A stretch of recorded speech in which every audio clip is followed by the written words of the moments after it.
बिस्मिल्लाहिर्रहमानिर्रहीम अस्सलाम वालेकुम and welcome to Ahmad world academy. सबसे पहले तो मेरी तरफ से तमाम स्टूडेंट को कांग्रेचुलेशन जो कि इस दफ़ा के इम्तिहानात में कामयाब हुए हैं। अल्लाह ताला आप तमाम स्टूडेंट्स को आगे भी ऐसे ही कामयाब करे।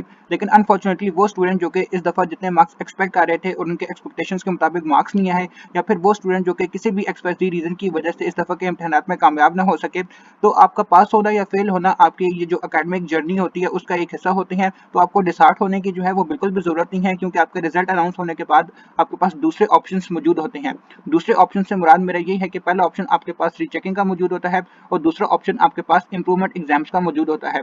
आज की वीडियो में मैं आपको एक्सप्लेन करूंगा कि इनमें से कौन सा इन दोनों में से कौन सा ऑप्शन आपको चूज करना चाहिए जो कि आपके लिए बेस्ट होगा और आपको ज्यादा बेनिफिट देगा। तो सबसे पहले रीचेकिंग का जो क्राइटेरिया है मैं आपको वो एक्सप्लेन कर देता हूँ। जब एक स्टूडेंट पेपर देकर एग्जामिनेशन हॉल से बाहर निकलता है, तो उसे सबसे बेहतर पता होता है कि उसने किस तरह का पेपर अटेम्प्ट किया है, और फिर उस बेसिस पे फिर वो अंदाजा लगाता है कि इस पेपर में मेरे पासिंग मार्क्स आ जाएंगे या इस पेपर में मेरे 80-90 की लाइन में मार्क्स आ जाएंगे। और आप जब देखते हैं ये जो आप अंदाजा लगाते हैं ये आपकी एक्सपेक्टेशंस होती हैं मार्क्स लेने की एक पेपर में। और जब आपका रिजल्ट अनाउंस होता है और आप देखते हैं कि वो पेपर जिसमें आप एक्सपेक्ट कर रहे थे कि आपके 80 या 90 की लाइन में मार्क्स आएंगे, लेकिन आपको उस पेपर में 50 या 60 की लाइन में मार्क्स दिए जाते हैं। अगर आपके एक्सपेक्टेड मार्क्स में और रियलिटी में जो आपको मार्क्स दिए गए हैं उसमें अगर डिफरेंस का मार्जिन इतना ज्यादा हो जाता है, तो फिर आपको डेफिनेटली रीचेकिंग के लिए अप्लाई करना चाहिए। वरना जो आपने मार्क्स एक्सपेक्ट किए हैं उसमें 10-12 नंबर का गैप आ जाता है, तो फिर आपको रीचेकिंग के लिए अप्लाई करने के लिए जरूरत नहीं है। अगर कोई स्टूडेंट रीचेकिंग के लिए अप्लाई करना चाहता है और उसकी ये थिंकिंग है कि रीचेकिंग में मेरा ए टू सी जो पेपर है वो दोबारा चेक किया जाएगा, तो ऐसा बिल्कुल नहीं होता। रीचेकिंग में सिर्फ दो काम किए जाते हैं। पहला काम ये किया जाता है कि आपके जो मार्क्स होते हैं उन्हें रिकाउंट किया जाता है कि आपके मार्क्स को टोटल करते हुए तो कोई मिस्टेक नहीं होगी। दूसरी ये चीज देखी जाती है कि कोई क्वेश्चन आपका अनचेक तो नहीं रह गया। इसके अलावा जो है वो रीचेकिंग में कुछ भी नहीं किया जाता। और इसके अलावा रीचेकिंग के लिए जो है वो पर सब्जेक्ट अलग से फी चार्ज की जाती है। अगर आप इंग्लिश का पेपर रीचेक करवाते हैं तो उसकी अलग फी चार्ज की जाएगी। उर्दू का पेपर अगर आप रीचेक करवाते हैं तो उसकी अलग से फी चार्ज की जाएगी। लेकिन बोर्ड की ये भी पॉलिसी है कि अगर आपके रीचेकिंग में मार्क्स इंक्रीज होते हैं तो आपने जो भी हमें फी पे की होगी रीचेकिंग की वो आपको वापस रिटर्न कर दी जाएगी। लेकिन इस तरह का जो केस है वो बहुत कम होता है।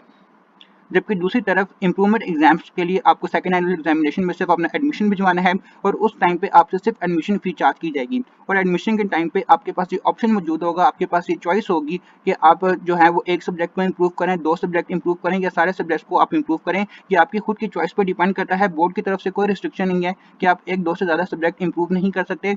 आप जितने मर्जी चाहे सब्जेक्ट को आप इंप्रूव करें, ये आपकी खुद की चॉइस पर डिपेंड करता है।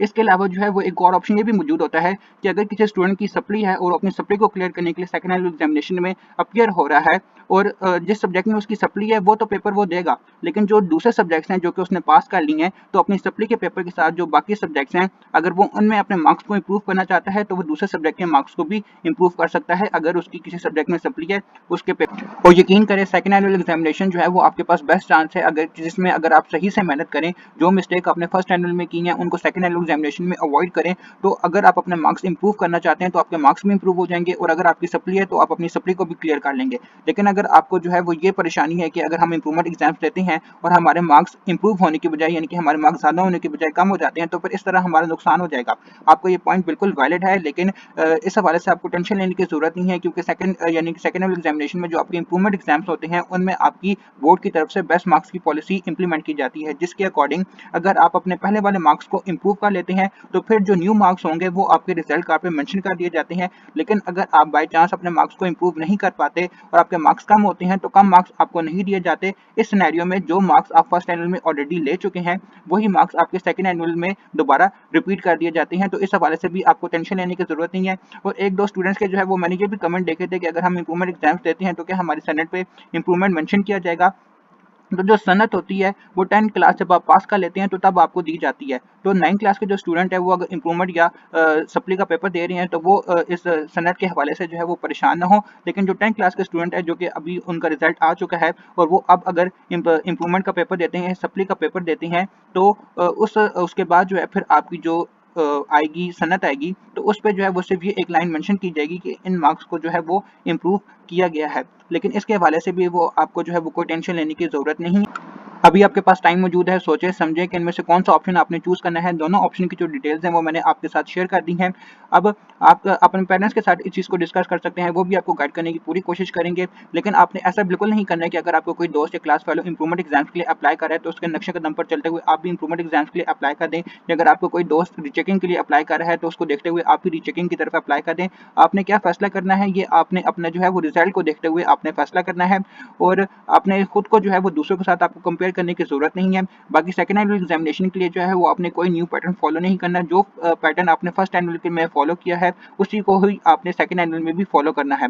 बाकी सेकंड एनुअल एग्जामिनेशन जो है वो कब से स्टार्ट होंगे, सेकंड एनुअल में कितनी एडमिशन फी होगी, इन तमाम डिटेल्स के लिए आपको थोड़ा सा वेट करना पड़ेगा। बोर्ड की तरफ से जैसे ही नोटिफिकेशन अनाउंस होता है तो ये तमाम डिटेल्स भी आपके साथ ज़रूर शेयर किया जाएंगी। इंशाअल्लाह मिलते हैं फिर एक नई वीडियो में, तब तक के लिए अल्लाह हाफिज़।